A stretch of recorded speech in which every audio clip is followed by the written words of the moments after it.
सर्वप्रथम मी शिवसेनेचे मुख्य नेते, महाराष्ट्र राज्याचे उपमुख्यमंत्री आणि लाडक्या बहिणींचे लाडके भाऊ आदरणीय एकनाथजी शिंदे साहेब यांची मनापासून आभारी आहे की त्यांनी महिला दिनाच्या पार्श्वभूमीवरती महाराष्ट्रातील तमाम महिलांना एक सन्मानाची भेट दिली राज्यसभेच्या या उमेदवारीच्या माध्यमातून। मला वाटतं की माझी उमेदवारी ही केवळ माझ्या एकटीची उमेदवारी नाही आहे, तर महाराष्ट्रातल्या 2.5 कोटी लाडक्या बहिणींची ही उमेदवारी आहे आणि लाडक्या भावानं आपल्या लाडक्या बहिणीला दिलेली ही ओवाळणी आहे। त्यामुळे माननीय उपमुख्यमंत्री एकनाथजी शिंदे साहेब आणि आमचे नेते माननीय खासदार डॉक्टर श्रीकांत शिंदे साहेब यांचे मी मनापासून आभार मानते। आणि खरंच विश्वास बसत नाही आहे, कारण सोलापूरच्या एका गल्लीतली सर्वसामान्य कुटुंबामध्ये जन्माला आलेली मुलगी, जिनं आयुष्यभर गरिबीचे चटके खाल्ले, जिला सत्ता म्हणजे काय, राजकारण म्हणजे काय, पॉवर म्हणजे काय, पॉलिटिक्स म्हणजे काय या कुठल्याही गोष्टीचा स्पर्श नव्हता, परंतु वडील दलित पॅन्थरचे कार्यकर्ते, काबाड कष्ट करणारे माझे आई वडील, कदाचित त्यांना राज्यसभा म्हणजे काय आणि वरिष्ठ सभागृह म्हणजे काय आणि कनिष्ठ सभागृह म्हणजे काय हे पण त्यांना सांगून सुद्धा खरं वाटणार नाही। मला वाटतं की माननीय एकनाथ शिंदे साहेबांनी माझ्यासारख्या एका गोर गरीब दलित की बेटी, भीमराज की बेटी, जे मी प्रत्येक वेळेला अभिमानानं सांगते, त्या भीमराज की बेटी, गरीब की बेटी, दलित की बेटीला दिलेला हा न्याय आहे असं मला वाटतं। माझी उमेदवारी माझी नाही आहे, ही बाबासाहेबांच्या हातातील पेनाची उमेदवारी आहे, ही सावित्रीबाई फुलेंच्या हातातील पाटीची उमेदवारी आहे, ही संविधानानं आम्हाला माणूस म्हणून जगण्यासाठी दिलेल्या अधिकाराची उमेदवारी आहे। त्यामुळे आम्हाला माणूस म्हणून जगण्यासाठी ज्या ज्या महापुरुषांनी योगदान दिलं त्या सगळ्या महापुरुषांचे आभार। माननीय एकनाथजी शिंदे साहेब हे भाऊ म्हणून या गरीब बहिणीच्या पाठीशी उभे राहिले। शाळेत असताना पायात चप्पल सुद्धा नसायची आणि अनवाणी पायानं सोलापूरच्या गल्लीच्या रस्त्यावर चालणारी मुलगी आज दिल्लीला जातीये, खरं वाटत नाहीये।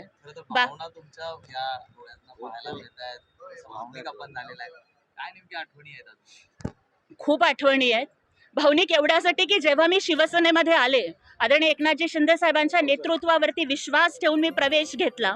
खरं तर मिथ आहे राजकारणामध्ये की तुम्हाला राजकारण करायचं असेल तर तुमचा बाप मोठा असावा लागतो, तुमचं नाव मोठं असावं लागतं, तुमचं आडनाव मोठं असावं लागतं।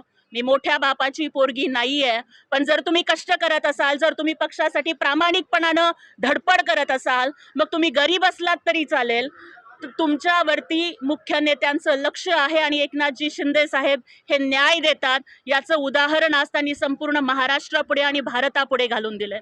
खरं तर दलितांना, मागासवर्गीयांना संधी मिळण्यासाठी आरक्षण लागतं, महिलांच्या संधीसाठी सुद्धा आरक्षण लागतं, पण कुठलंही आरक्षण नसताना माझ्यासारख्या एका महिलेला, गरीब घरातील मागासवर्गीय समाजातील महिलेला साहेबांनी न्याय दिला।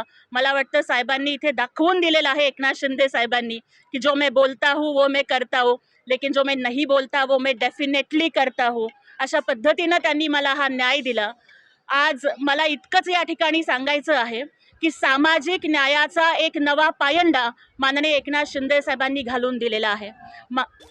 राज्यसभेच्या खरं तर या जागेसाठी अनेक इच्छुकांची गर्दी होती, ज्येष्ठ जे माजी खासदार शिवसैनिक राहिलेले त्यांची देखील नावं समोर येत होती। त्यांनी नाराजी व्यक्त देखील केलेली आहे आनंद अडसुळांनी की आमचा विचार हा व्हायला पाहिजे होता, आम्हाला दिलेल्या शब्दांचं काय झालं, बघू करू हीच आश्वासन आम्हाला मिळणार का, असं देखील त्यांच्याकडनं नाराजी व्यक्त करण्यात आलेली आहे।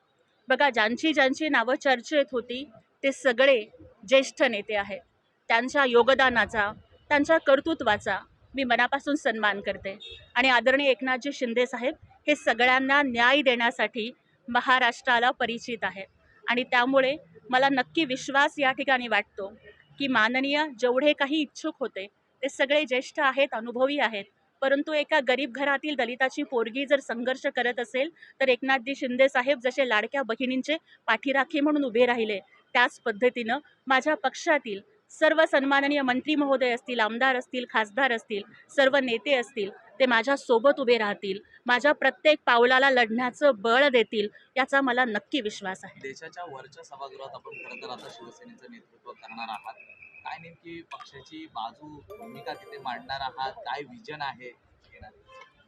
खरं तर शिवसेना हा तळागाळातील कार्यकर्त्यांचा पक्ष आहे। माननीय एकनाथजी शिंदे साहेब सुद्धा नेहमी म्हणायचे ना की मी आधीही कार्यकर्ता होतो, मुख्यमंत्री असतानाही कार्यकर्ता आहे आणि उपमुख्यमंत्री असताना सुद्धा कार्यकर्ता आहे. साहेब जे नेहमी म्हणायचे ना की मी CM असताना कॉमन मॅन होतो आणि आता DCM असताना डेडिकेटेड टू कॉमन मॅन आहे, त्याच पद्धतीनं मग कॉमन मॅन कॉमन वुमनला न्याय देण्याचं राजकारण हे एकनाथ शिंदे साहेबांनी केलेलं आहे. एका सर्वसामान्य घरातील राजकारणाचा कुठलाही वारसा नसलेल्या मुलीला आज त्यांनी इतक्या देशातल्या वरिष्ठ सभागृहात पाठवण्याची जी संधी दिली त्याच्याबद्दल त्यांची कितीही कृतज्ञता व्यक्त केली तरी सुद्धा ते कमी होईल.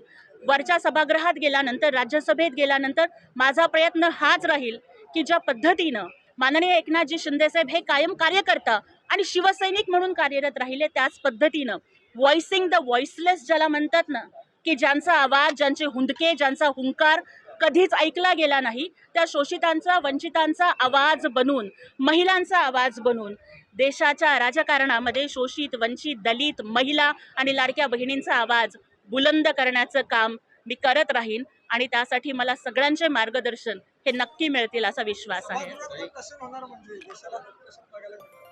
खरं तर सभागृहामध्ये विकासाचे प्रश्न मांडायचे असतात. सभागृहामध्ये म्हणजे देशाची जी पॉलिसी असते त्याच्या संदर्भात चर्चा करायची असते. त्यामुळे नक्कीच सभागृहामध्ये मला वाटतं की बौद्धिक विचारमंथन होईल अशी मी अपेक्षा व्यक्त करते.